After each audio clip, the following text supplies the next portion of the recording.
New Thought Media Network proudly presents the Science of Mind Saturday Conversations. Learn more about the Science of Mind philosophy, faith, and way of life.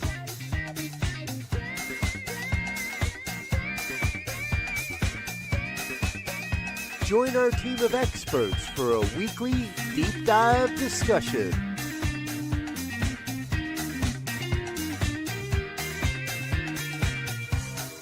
Come study the science of mind, chapter by chapter,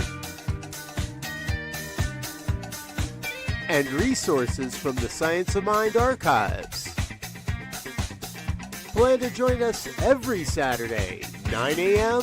Mountain Time, only on the New Thought Media Network.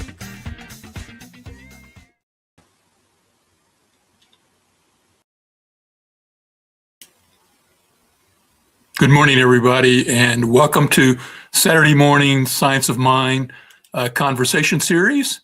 And I'm coming to you in small blocks and then in bigger blocks as we come together this morning. It's great to be with you again. This is Mark Gilbert, one of your occasional hosts on the program as we go through our rotation of so-called experts, as the opening intro said. And it's great to be with you this morning. And today we're actually looking at one of the chapters that I don't read too often in the Science of Mind textbook, and it's the chapter 21 entitled Some Phases of the Subjective Life. Some Phases of the Subjective Life. So I'm hoping that there will be a few things today that are enlightening for you. I know that as I went through the chapter in preparation for today's program, there were a number of things in there. I thought, oh, there's some good topics in here. And so if you're watching live, I would encourage you to drop a note in the comment field wherever you're watching it about your name and location, as well as any questions that you might have as we move along during today's program. But again, today we'll be looking at the item of the phases of the subjective life. And what are some of those topics? What are some of those topics that are in that particular chapter that are sort of unusual ones? Well, what we're going to get into this morning is we're going to get into the topic of mind. That's we talk about the science of mind, and I want to make sure we're all on the same page dealing with that. What we mean by the word mind, I think, we all know what mind is. It's the thoughts in our head, but it's not. It's more than that, and we're going to get into that. And then the other thing this chapter really gets into is the delineation between how there's different aspects to that one mind that we experience, the objective mind and the subjective mind. And of course, this whole chapter tends to be about the subjective life, and that is the stressing point of the particular chapter, which gets into some really unique aspects that Ernest Holmes, author of the Science of Mind textbook, gets into this particular chapter, is some things that, are fairly fascinating. There's a discussion of telepathy and psychic phenomenon in this chapter. There is a discussion of mental atmospheres and how we each create our own mental atmosphere and interact with other people's atmospheres.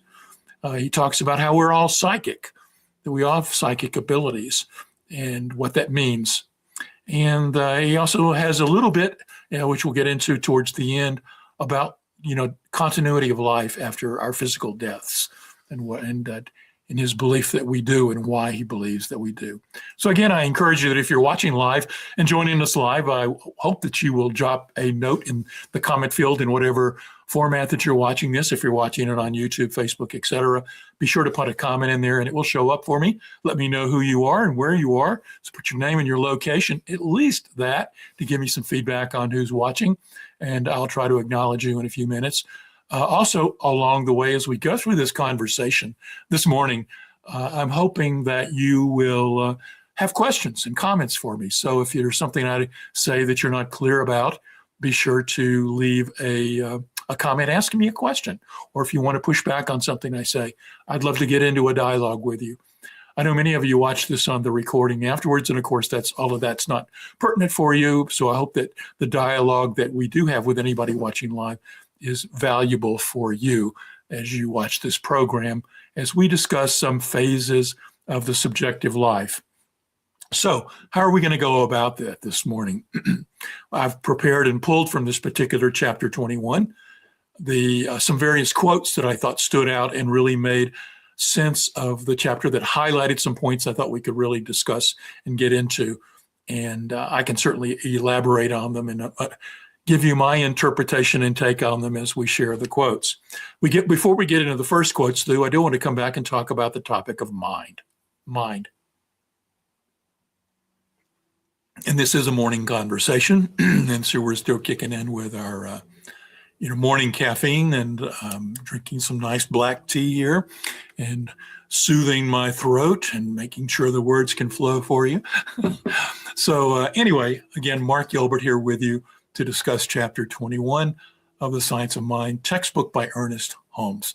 Again, if you're watching live, drop your name and location in the comment field, and let me get to that. But first off, let's talk about what is mind. What is mind? Like I said a minute ago, a lot of times we think it's the thoughts in our head. And when we talk about it in the common vernacular with most people, we usually say, oh, in my mind, my mind, and what's in your mind. And so we tend to think about this little body of our own individualized feeling that, I'm Mark. I've had this life with all these memories and all these thoughts that are inside my mind. But when we talk about mind from a science of mind's perspective, we're really talking about something a little bit different. We're talking about a field of intelligence and energy that permeates everything. The science of mind, a mind with a capital M. In essence, mind could be equated to spirit, God, the all, whatever name you want to give to the creative force behind the universe.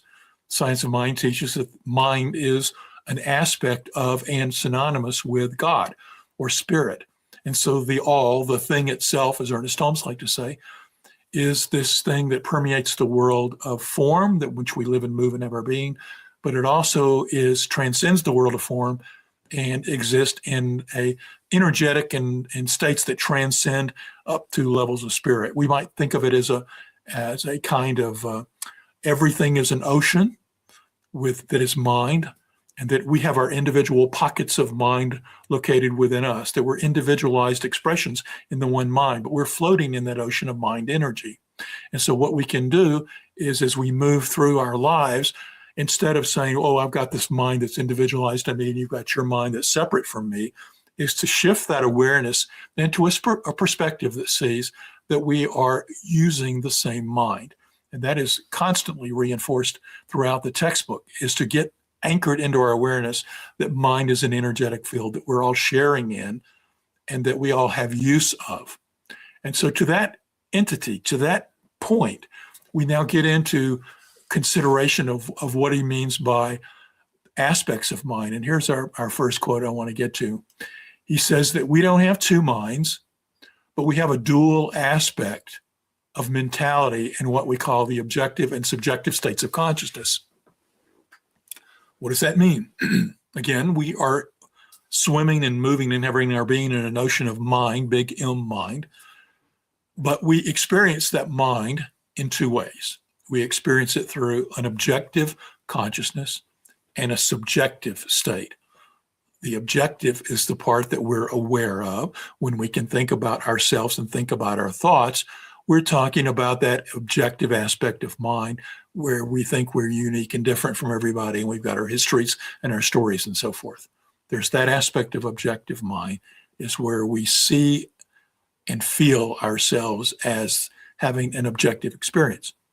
The subjective state is below the level of awareness. We often can refer to it as subconscious mind. Holmes uses the word subjective mind, but in most cases when he's using it, those words are synonymous, subjective or subconscious. So it's all one mind. We have two experiences of it. The part that we're aware of is conscious, objective mind, and the part that is below the level of awareness is a subjective state of consciousness that is subjective and below the level of awareness. Now, sometimes, yes, we can bring the contents of subjective awareness or subjective consciousness into our conscious awareness. In fact, many of the teachings and techniques of science of mind are designed to do that, to bring patterns of habits and memories and so forth from the subjective to the objective so that we can consciously change them. That's what most of the techniques of science of mind are about, are bringing the subjective to the objective, creating a conscious way in which we can use the subjective consciousness. So what do we mean by these two minds? Let's break down objective and subjective a little bit more using a couple of quotes from this chapter. Holmes says that the objective mind is that part of the mentality which functions consciously. It is the part of us that is self-knowing, and without it, we'd not be self-conscious entities. Our conscious mind is the place where we consciously live and we're aware that we're living. And that's what I've just been sort of saying for the last few minutes. But let's add to that. He says, this is spirit. This is where we intersect in our awareness with God or spirit.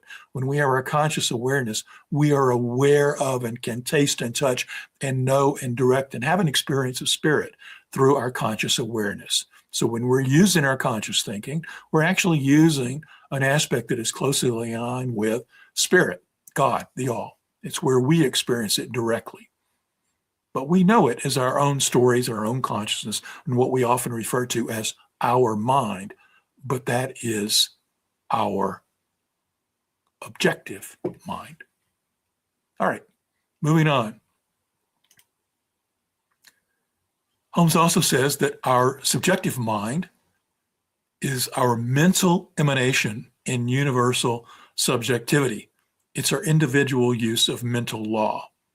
Now, this is a little more esoteric and probably hard to understand when you're first encountering the statement, but let's talk about the fact that he uses capital letters in the words universal subjectivity. When we think of our subjective mind as a separate individual, we think that we have this body of below the level of awareness consciousness that is floating through us that is like our objective mind, separate from other people. But neither is truly separate. Both are interconnected because all is interconnected. And so when he uses the word universal subjective, and capitalizations in reading Holmes always reflect the fact that he's talking about the divine or God or the all at the greatest state of oneness. So it is the macrocosm of God. It is at the highest levels of our being.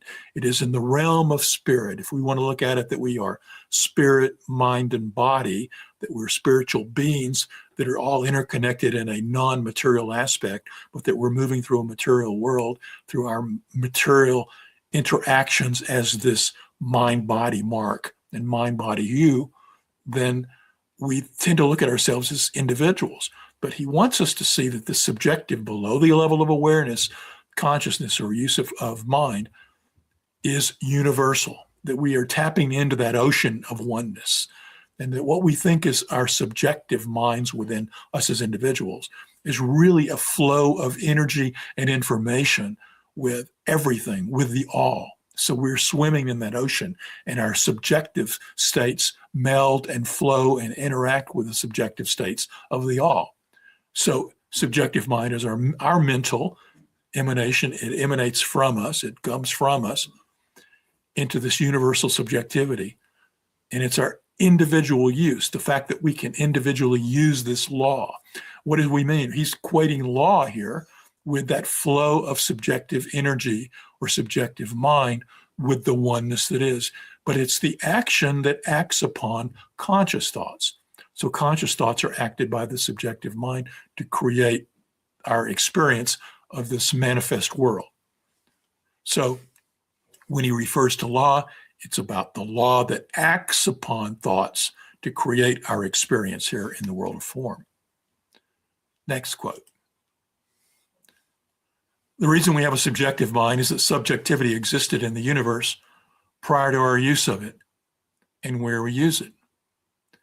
It forms around us as a subjective personification of ourselves, which is the result of the action and the reaction of our thought. Well,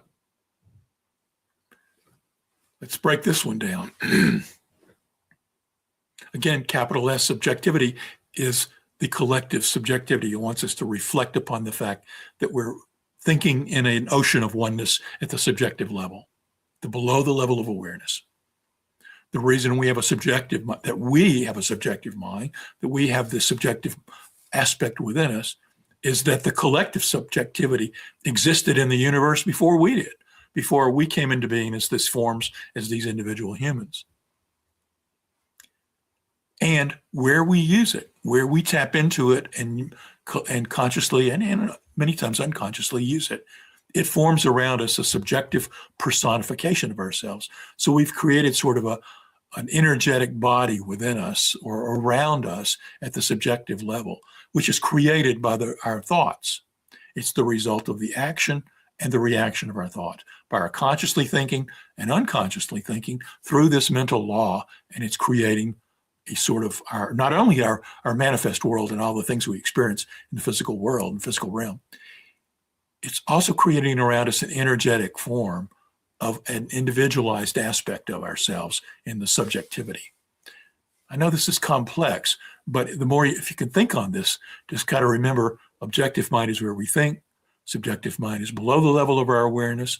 The subjective mind is also the law that acts upon our thinking, and that both of them are universal. But the subjective is much more, because it's a level below our awareness, it's where there's much more going on from our individual's perspective in terms of creating our world and our experience.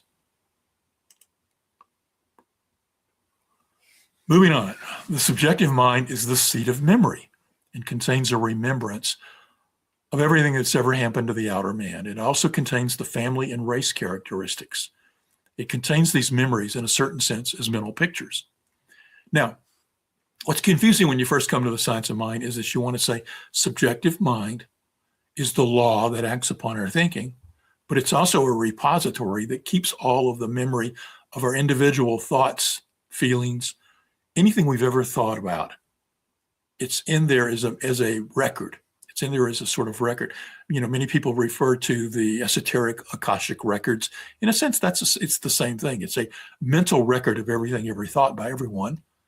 And when we think about it as our individual selves, all of our thoughts, my thoughts as Mark, your thoughts as you, are contained within the subjective mind. We have a memory, even though we can't consciously access those memories and bring them up, many times, we can access them from time to time, or something happened in life and all of a sudden memories come flooding back to us. And where are they coming from?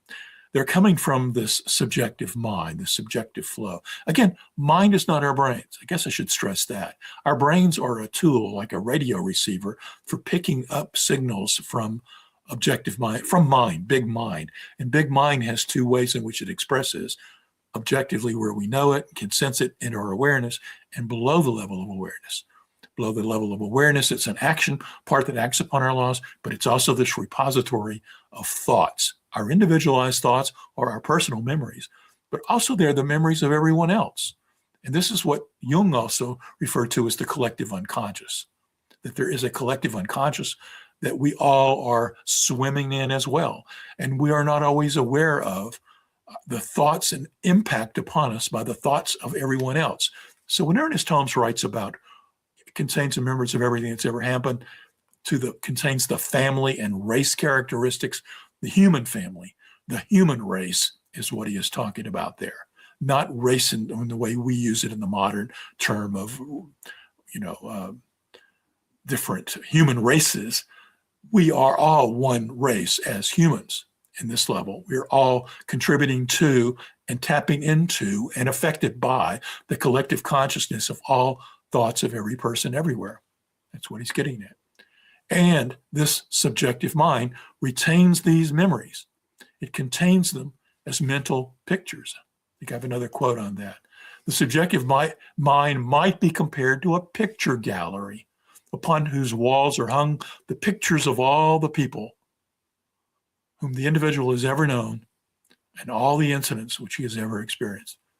And it's kind of hard for us to, wrap our minds around that. But if you've ever, again, explored the concept of the collective unconscious or the Akashic records or human records of the divine, I know many science fiction books have used the concept of a memory bank of all the thoughts and memories of the world. This is what we are tapping into in the subjective, and it's in us. We're flowing through it all the time, all the time. So this is I think what we've built up to this particular point is the aspect of understanding mind. We're in a notion of mind. It expresses in two ways, consciously and subjectively or subconsciously. Our objective mind is where we tap into and have a recognition and sense of spirit, where we flow through spirit, but we're also flowing through thoughts and feelings, not only our memories, but our subjective thoughts that are below the level of awareness. All of our bodily functions that are going on with us automatically are part of that subjective thinking. There's a subjective aspect to human experience that is impacting us, but are not consciously aware of it. And that includes after we think, that subjective awareness acts upon our thinking and creates our experience for us. Okay. However, because we have all of this, it actually creates some interesting kind of dynamics of ways in which we can use and tap into the subjective field and bring it into conscious awareness and to use it in our human experiences. And it explains some of the unusual things that occur in life's experiences. And that's what we're going to be getting into next, is these particular experiences. But before I get to that, I want to talk about a couple of other things, and we're going to come back to that. I want to encourage you that if you are watching live, be sure to drop your name and your location in the comment field in the venue in which you're watching it. And also, if you have any questions of anything I'm discussing, to share those as well. I do want to acknowledge you if you're watching live. Having said all of that, I want to just remind you about a few other things. So we're taking sort of a semi-moment for a commercial here for a moment. And the first is to remind you, and I've got some new banners scrolling across the screen here for you, is that this program and all of the other program of the New Thought Media come through to you in the ways in which you're receiving it through the New Thought Media. And it is a nonprofit that is supported by your donations.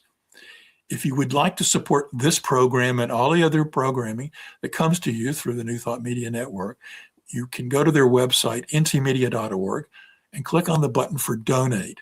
And any amount is beneficial and supports the network.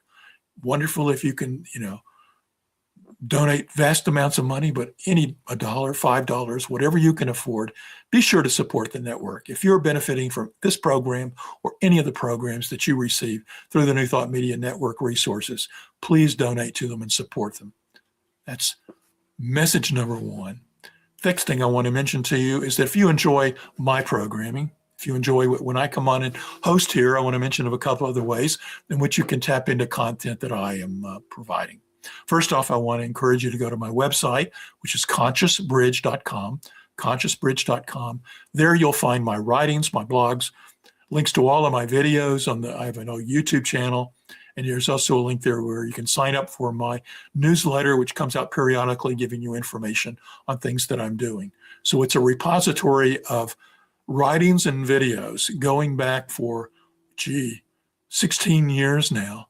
And so if you want to access any of my current or older writings about any spiritual topics, go there. There's also a New Thought resource pages contained on my website, ways in which you can tap into and find out about various New Thought authors. And there's links to free resources like free PDFs of books and things by various New Thought authors where they're out there on the internet. So you can look at it as a resource for you to accessing New Thought information. So be sure to go to consciousbridge.com. Third thing I want to remind you about or notify you about is that earlier this year, my good associate and friend Barb Yu and I started a new podcast here on New Thought Media Network. It's called Conversations in Mind with Barb Yu and Mark Gilbert each week. And it goes live every week on Tuesdays at 4:00 Mountain Time. Most of you, I know, watch it on alternate times. You can watch it anytime, but new episodes get dropped on that day. What we do is we take a particular New Thought topic and we discuss it. We go back and forth and share our thoughts and beliefs regarding those things. We've talked about some interesting topics like AI, conscious relationships, books that have been important to us, the turning points in our life. What is mind? We discussed that on our very first episode. If you enjoy some of the thinking and concepts and ways that I present things, come explore that. Go to the New Thought Media page on YouTube and go into the programming, and you'll find links to all of the prior episodes. And like I say, I think we are up to, I think we filmed about 18 episodes at the moment that I'm experiencing or recording this, and I think at least 15 or so of them are out there. And we've got lots of different topics and comments about that, and it's been well received. And we appreciate your feedback. So go there and watch that as well. But I want to stress again that if you're watching live, please leave a comment and ask a question. So having said all of that, another sip of tea for a moment.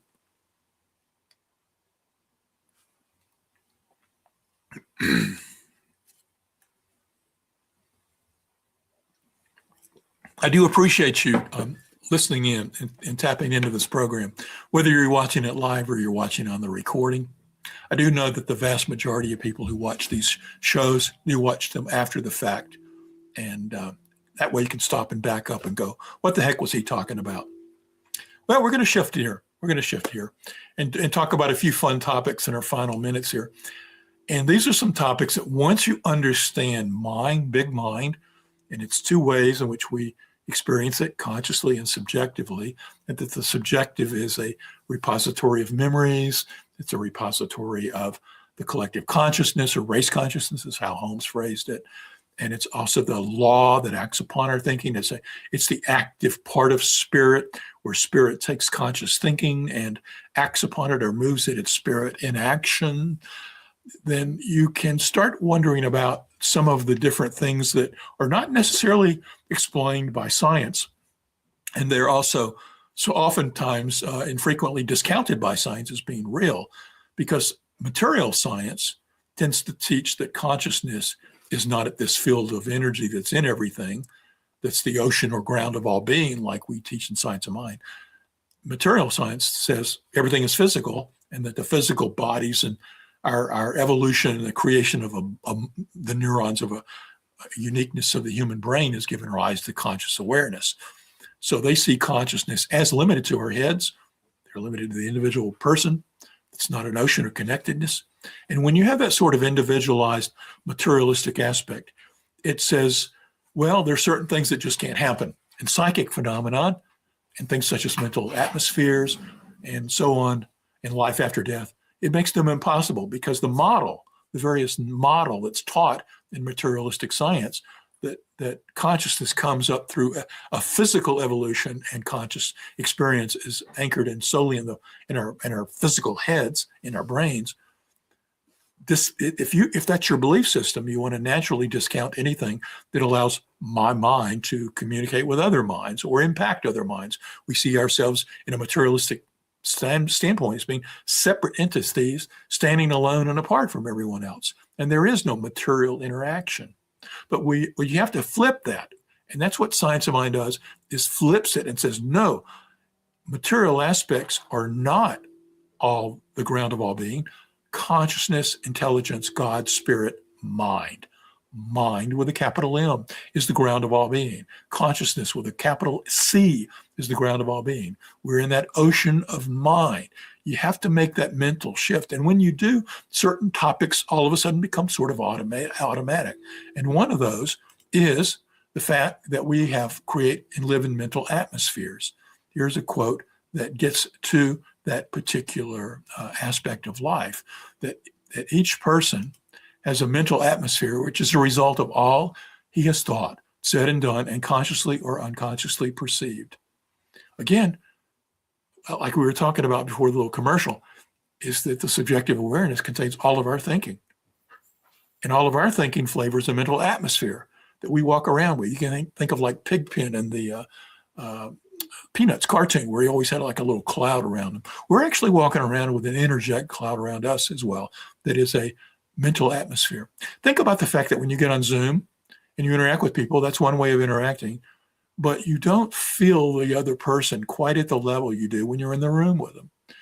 You ever think about the fact that sometimes you interact with somebody who's just so negative that it's hard to be around them, that they have a negative mental atmosphere?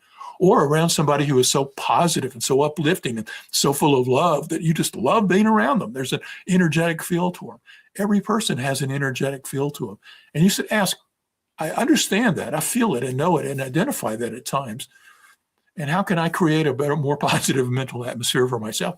To be a positive person, to see the good, to want to be a loving individual.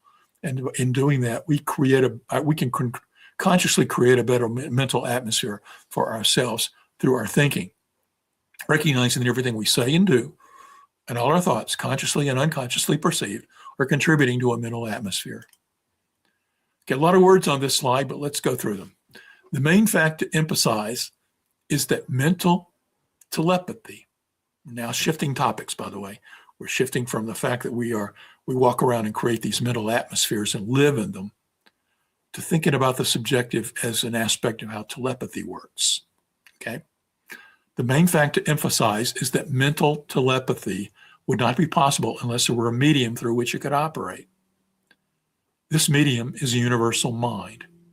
And it's through this medium or avenue that all thought transference or mental telepathy takes place. Telepathy is the act of reading subjective thought or of receiving conscious thought from another person without audible words being spoken. Think about that. Can I perceive what you are thinking? Well, can you perceive what others are thinking? It seems like we walk around and we're all sort of like closed off to one another, that we can't tap into. But there are times we do. There are times we simply know what someone is thinking, whether we want to consciously, objectively, realize it. We at some level know that we know what other people are thinking, and we can tap into it. And there are other people who have developed this skill and can read minds to a higher degree. But we know that there are times that we can fill into and know that there is an inner awareness of us, of what other people are thinking. And that other people can think and sometimes tap into what we're feeling and thinking. And when this happens, we call that telepathy. It's the act of reading subjective. So what are we reading when we do that? Holmes is telling us we're reading that subjective mind aspect. It's below the level of awareness normally, but we're bringing it up into awareness. So we're bringing subjective thoughts into conscious awareness. And when we can train ourselves or accidentally bump into and bring forth into our conscious awareness the subjective thought, that is the subjective level of what I've thought is available for others to read, and that one race consciousness is always available for read. And then as I bump into another person and can tap into their subjective field and understand what they're feeling and knowing, they can even be consciously thinking it. Holmes makes that point there. They don't say it, but they consciously think it. And then we can sometimes tap into it and know what we're thinking, even when they don't say it. We've all had that experience. How does that happen? How does that happen? Now, we could objectively say, well, I'm reading their body energy, or I'm reading the scenario of what's going on in life. But we know there are situations that are above and beyond that. There's no way I could have known what that person was thinking. Yet I knew it. I knew it. And you've experienced that, I have no doubt. If you have, feel free to drop a comment if you're watching live about it. But I know that from my discussions with people have these feelings. They have these feelings where they know, again, mental atmosphere. We can know somebody's positive, somebody's negative. We want to be around them. We don't want to be around. We know that. We can tap into people's energy. So we know there's a field of mind that transcends the body when we do that. And mental telepathy is just taking that to the next level. Okay. Holmes also says we're surrounded by all sorts of vibrations. And if we wish to catch any of them distinctly, we must tune in. Even then, there's a great deal of interference, and we don't always get the message clearly. That's why sometimes, it's difficult to get a very clear psychic message. Holmes says, not to necessarily focus on developing psychic abilities, because there's always this level of interference. It's flavored. If I try to develop my psychic abilities to read minds, it's always going to be flavored by my own subjective thinking, my own memories and thoughts and patterns. My own beliefs are going to flavor how I bring it into conscious awareness. If I were able to tap into what you were thinking, if I had developed my psychic thoughts, I could think about what you're thinking and know it at some level. But it's going to be flavored by my own things. It's not going to be crystal clear. Holmes instead encourages us to develop our ability to be consciously connected to spirit, to move beyond psychic abilities. Psychic abilities have their limitations, but spiritual awareness, mystic abilities, tapping into the illumined nature of life, which is something we can all do too, is a more positive and more fruitful exercise for us to develop. And we do that through spiritual practices and more tasting into oneness and spirit. So the more we can consciously bring spirit and oneness into our awareness, that's going to be a greater benefit to us. Okay. He also, one thing I want to focus on is he uses the word vibrations, because Holmes frequently writes about we live in a state of a vibratory universe where we live in different levels of vibratory level states. This is something I really love how it was put in the book, The Kabbalion, by Three Initiates, which was really a book written by William Walker Atkinson, an early New Thought writer in the early 20th century. I think the book came out in 1908. The Kabbalah, Kybalion is how Kabbalion is spelled. You can go Google that. But in that book, it writes out some precepts about the some basic teachings of what it calls Hermeticism, but I'm just going to call it metaphysics. Some basic aspects of metaphysics are taught in that book. And one of them is that the universe is a vibratory universe, and that we live in from the fastest states of vibratory level at spirit down to the slowest in our human experience of the material world, rocks and so forth. They're vibrating very slow levels. And as we move up through the various levels of physical experience, they vibrate faster and faster and faster. As we move into the non-physical aspects of emotions and mind, they vibrate even faster. And as we move up to the higher levels of spirit and God and the angelic aspects of life, they vibrate even faster. And so the Kabbalion lays all this out. Holmes writes about that too. The key takeaway is that everything is vibrating. Everything's in a vibratory state. And we want to move to higher. When we talk about moving to higher mind, higher consciousness, higher awareness, we're actually talking to moving about higher vibratory states in the field of mind. That's what we're really doing. And so we're surrounded by all sorts of vibrations all the time. And we're picking up mental vibrations, mental atmospheres. We're picking up conscious and subjective thinking from the subjective mind. We're picking up the vibrations that are transcending physical form. They're at higher levels. But even those states of thought at the levels of subjective awareness up to spirit have a range of a vibratory range as well. I like this one. He says, all people are really psychic, since we have a soul or subjective mind. What we really mean is that a psychic or medium is one who has the ability to objectify, that is, that which is subjective, and bring to the surface of conscious thought that which lies below the threshold of outer mind. Think about that. We've been sort of talking all around that this morning. All people are psychic. You're psychic, I'm psychic. And to the degree that we can develop our abilities or desire to bring those abilities, Holmes says we can develop them.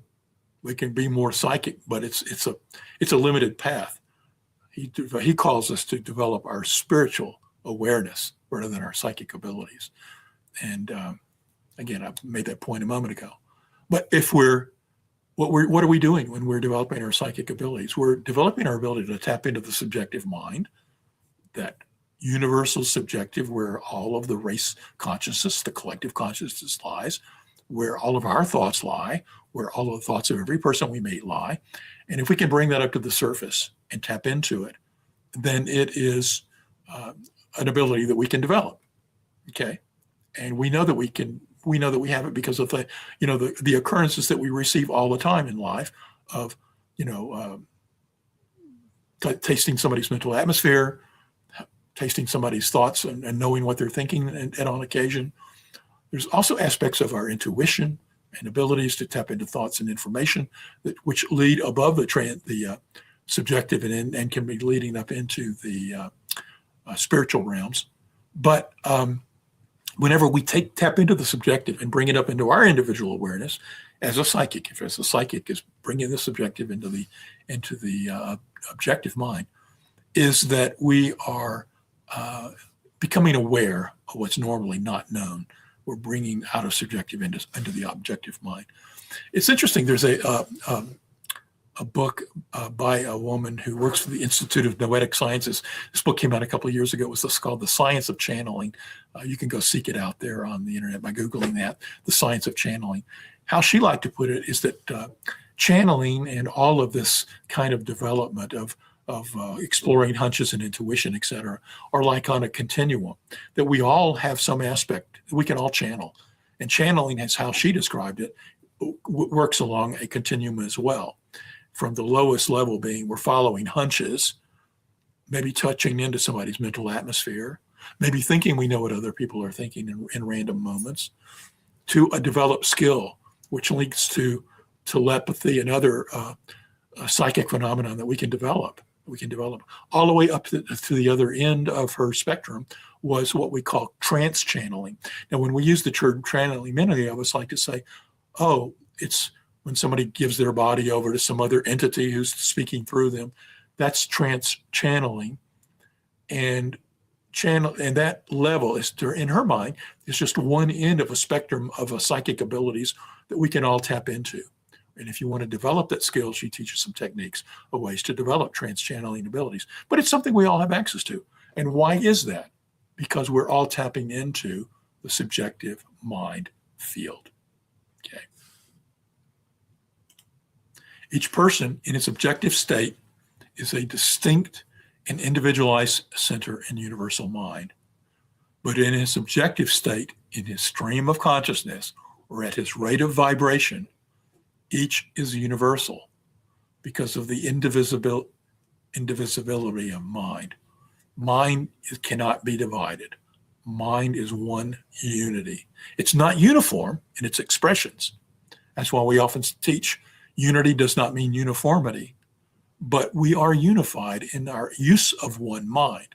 And we have individualized aspects of the unity where we think we're separate and apart, and we have our own thinking and our own vibration level and our own aspects of tapping into the unified consciousness. We can develop our skills and abilities in that. But Holmes says less than important in tapping into the subjective is to tap into the spiritual aspects. I know this slide didn't all make it onto the screen. It's got a lot of words on it. Anyone tuning into our thought will enter into our stream of consciousness, no matter where we are and no matter where he may be. Anybody can tap into our stream of consciousness because we're all in this unity. Okay. If we still persist after the body, that is, after we die, if we still persist after the body shall have suffered physical death, and he says we're convinced that we shall, this law will hold good. In other words, we can still tap into the thinking of somebody who's died. For past and present are one. Eternity, timeless. When we step outside of the world of form and time, we step into the world of spirit, which is timeless. So there is no time in the ultimate realm of spirit. So if we're thinking beyond this material world of earth and our experience of time and things broken into a linear sequence of expression, that we can tap into any time, any emotion, anytime. Time is only the measure of an experience, and space of itself is not apart from, but is in mind. So all of this expression of our experience of time linearly, all of this expression of things broken into different space that are relationships to one another, feels like you're interacting with your computer, I'm interacting with my computer, we're on the internet, we're separate. That's an experience of space. We're all spatially in relationship to one another. That's at our level of our human experience. But spiritually, as we move up to higher vibratory rates, we come to recognize that we transcend. We transcend all of this. And that's what we're called to do, is to transcend and become aspects of ourselves beyond the world of form. We are all doubtless communicating with each other to the degree that we're sympathetically vibrate towards each other. We don't have the ability to objectify psychic impressions, and ordinarily they never come to the surface. I've said that a couple of times.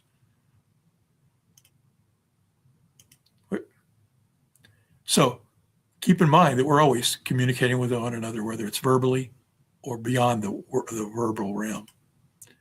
So that brings us to all of the end of the quotes. I hope this has been beneficial for you. And what I'd like you to do is, again, to be sure to support the New Thought Media Network, to check out my website, consciousbridge.com, to also check out my other podcast with Barb Yu entitled Conversations in Mind, which you'll find here on the New Thought Media Network. And I hope that this presentation has been beneficial for you. I hope that you've gotten something out of it, a deeper understanding of mind, big mind, subjective mind. If you're a newbie, this may be sort of overwhelming, but if you've been with the philosophy for a long time, it's probably been sort of reinforcing of what you already know. I recognize that. But hopefully I've said something, or we've touched on something through these quotes that have brought you to a deeper understanding of the philosophy of science of mind. And with that, I wish you well, and I hope that you go forward in this week with love and blessings and all the grand and glorious nature that life provides for you. Remember that we live and move and have our being in this gift called life. Thank you.